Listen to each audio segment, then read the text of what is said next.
श्रोता नील एक बहुत उत्सुक आदमी था जो हमेशा कुछ नया सीखने के लिए तैयार रहता था।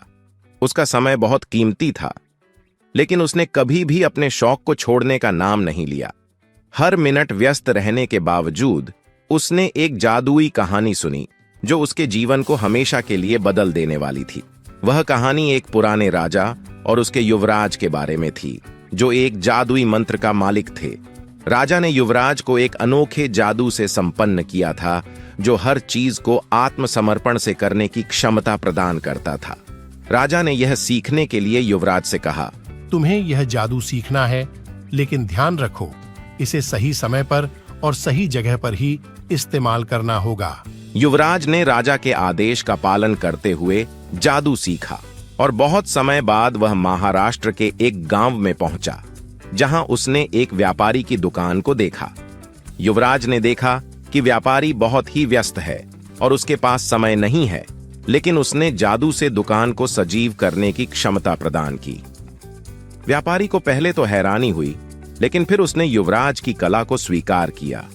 युवराज ने दुकान को एक सुंदर फूल के समान सजाया और व्यापारी को शुभकामनाएं दी। उसके बाद से व्यापारी की दुकान में गहरा संबंध बना रहा। जब युवराज अगले गांव में पहुंचा, वह एक गरीब शिक्षिका के साथ मिला।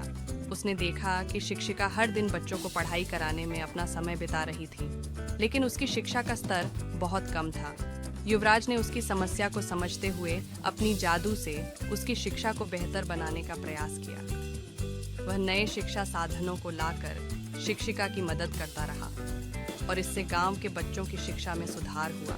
एक दिन युवराज ने अपनी जादू से एक सुंदर बाग को हरित किया और उसमें फूलों का रौंगत बदल दिया। उसने उस बाग को एक स्थानीय अस्पताल के बाहर स्थापित किया जहां रोगी लोग अच्छा महसूस कर रहे थे। इससे अस्पताल का माहौल सकारात्मक हो गया और रोगी लोग शीघ्र स्वस्थ होने लगे। युवराज ने बहुत सारी अनोखी चीजें की और हर बार वह उसे सही समय पर और सही स्थान पर इस्तेमाल करता था। उसने देखा कि उसकी जादू से जीवन में अद्भुत परिवर्तन हो रहा था। एक दिन युवराज ने राजा के सामने अपने किए गए कार्यों की रिपोर्ट प्रस्तुत की। राजा ने बड़े हर्ष से उसकी सफलता की सराहना की और उसे अगला नगर सभा का सदस्य बना दिया।